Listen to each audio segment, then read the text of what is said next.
Hello everyone and welcome to another edition of the Red Raiders pregame chat. I'm Carlos Silva with the Lubbock Avalanche-Journal. Apologize for getting to you a little bit late. Travel plans took a little bit longer than I had planned and wasn't able to get to Bramlage Coliseum a little bit earlier before the music started, but we'll still be able to get a little bit, I'd say about 10 to 15 minutes of questions or comments as always, just to answer anything you have. For those that haven't been to Bramlage, we'll give you a little quick tour, probably toward the end of it, and then of course we'll take your comments and questions. But for those that are just joining us, like I said, I'm Carlos Silva from the Lubbock Avalanche-Journal, bringing you another edition of the Red Raiders pregame chat brought to you by University Medical Center. We'll go through the lineups, take any questions, take comments from anyone else that has any, or anything else that you want to talk about, especially after a crazy day where Kansas goes down, Oklahoma goes down, and then of course just have some craziness where if Texas Tech is able to win this game against the Wildcats, they could be in sole possession of first place in the Big 12, and not only that, but have a little bit of a cushion as Kansas, as I mentioned, dropped a game to Baylor earlier today. So just to kind of start things off for those that haven't seen this, we'll start with some words from Chris Beard as to what he thought about Kansas State in the second go-around. We have a lot of respect for Kansas State. Not only one of the hottest teams in our conference right now, but one of the hottest teams in the country. They've won 5 of their last 7. The way they bounced back from a West Virginia loss to beat Texas on the road speaks for itself. Coach Weber's, won wherever he's ever been, and K-State's no different. We also have a lot of respect for their players. I think they have basically an all-conference backcourt. And then Wade's really developed into one of the best players in the Big 12. And just everybody on their roster is playing great at a high level. They've overcome an adverse situation with Stokes' injury. Now he's back, so just a program that we have a lot of respect for. In our minds, we're going to have to play one of our best games of the year to have a chance to be competitive and win the game Saturday.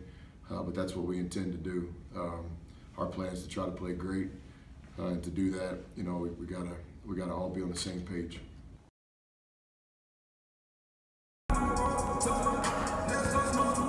Once again, that was Chris Beard, the head coach of the Texas Tech men's basketball team, ranked number 7 in the recently announced AP, or Associated Press Men's College Basketball Poll earlier this week. A lot of teams dropped some games. Of course, as I just mentioned before, Baylor got a big win over Kansas. West Virginia dropped a game to Oklahoma State.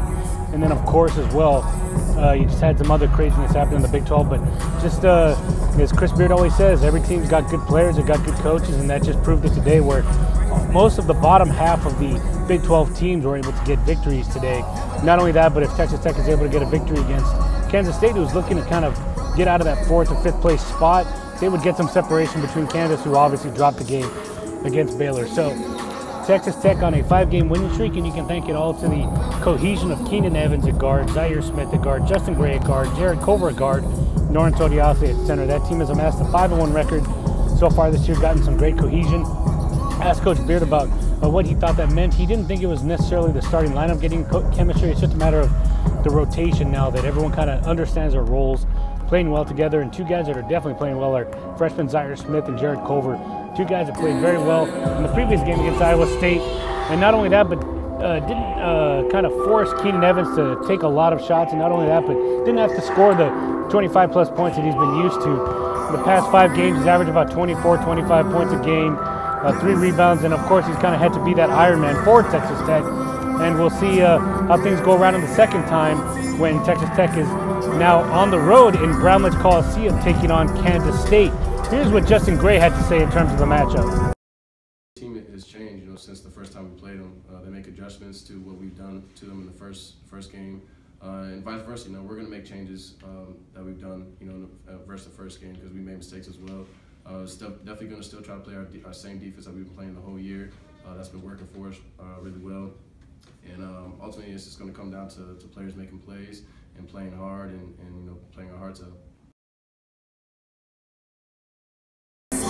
Once again, that was Justin Gray, a senior guard for the Texas Tech men's basketball team. Not known for his scoring, but he's able to fill the statistics sheet in other ways, that being rebounds, steals, deflections, some things that aren't necessarily in the stat sheet, but just get you some good energy on the defensive end, especially on the perimeter and on the inside. And I know someone just asked a question, how do you match up against Kansas State inside? Well, we kind of match up pretty well, as you remember. Of course, that was when Zach Smith wasn't injured. First time they played, Zach Smith had a couple dunks, was playing very well, but injured his right right foot, pardon me, and wasn't able to get right after that, as everyone kind of knows, still trying to wait and see as to how his rehab is going and if he will come back later on in the season. But right now, more than likely, he's probably not going to play tonight, as I mentioned before.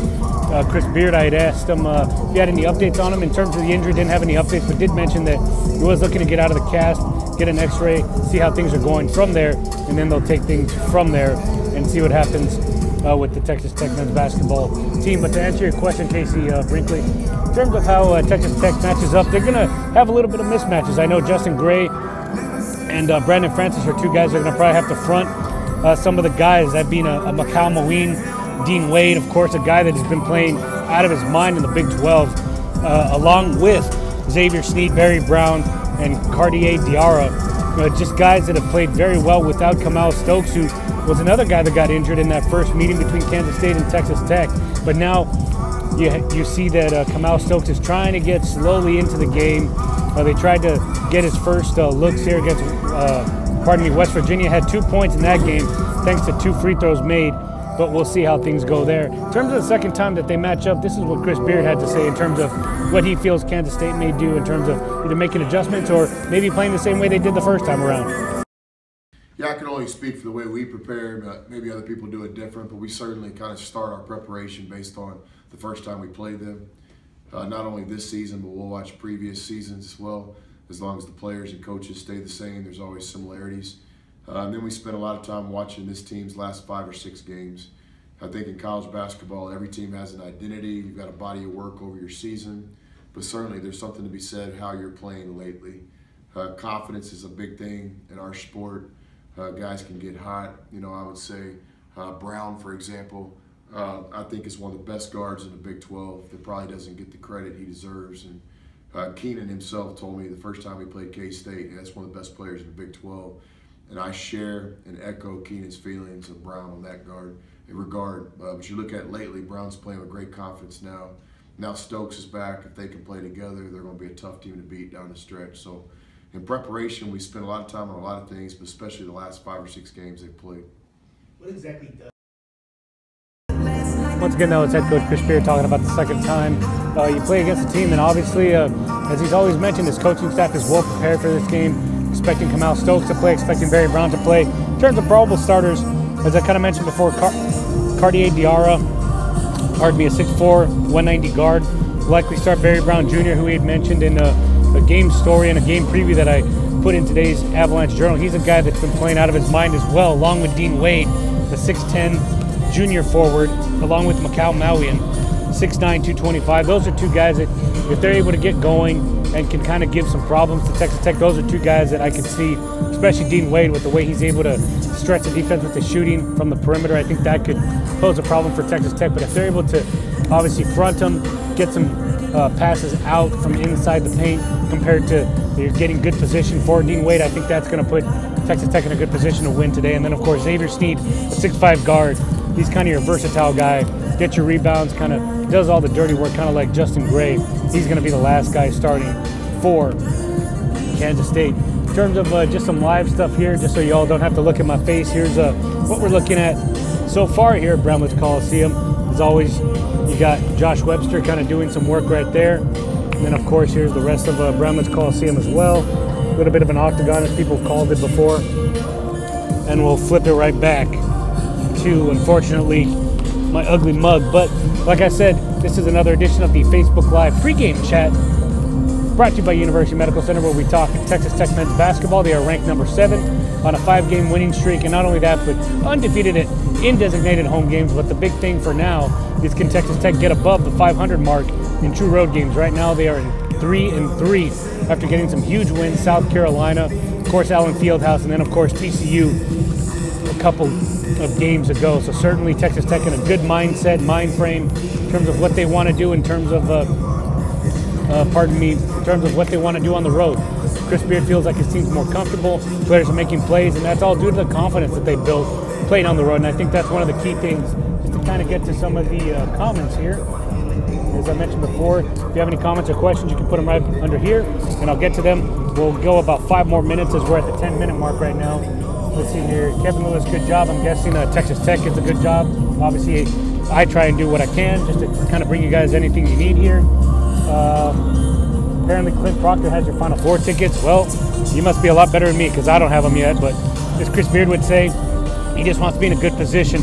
And right now, when you're 2-0 in the Big 12 following February, you could potentially be 3-0 if you get a huge win tonight on the road against a good Big 12 team in Kansas State. I think certainly Chris Beard would be in a good position to say that they are playing very well. But of course, all the fans kind of jumping on the bandwagon, kind of seeing how good this Texas Tech team really is, especially all the home games, getting people fired up.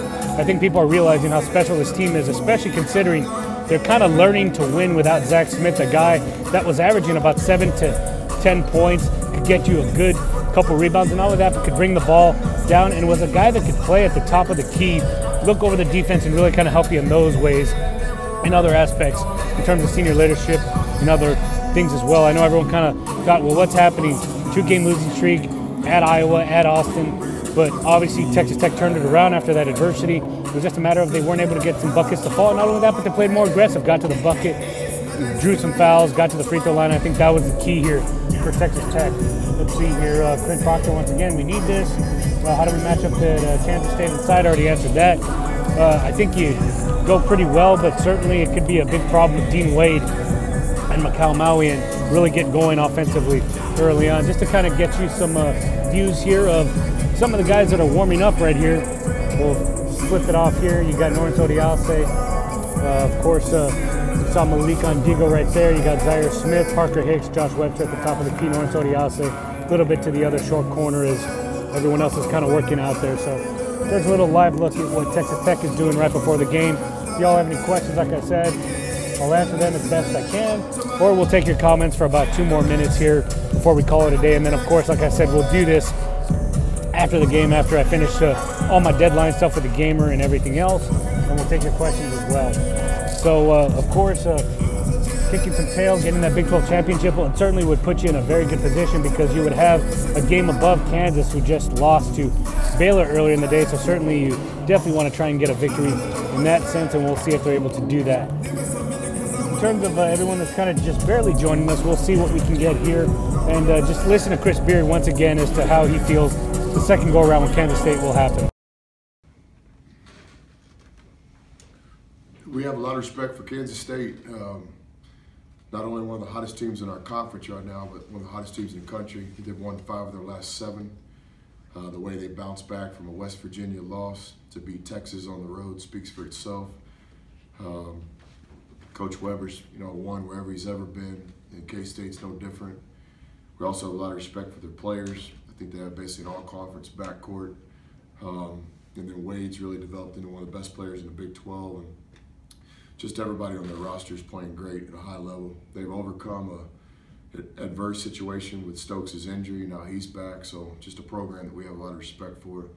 In our minds, we're going to have to play one of our best games of the year to have a chance to be competitive and win the game Saturday. But that's what we intend to do. Our plan is to try to play great.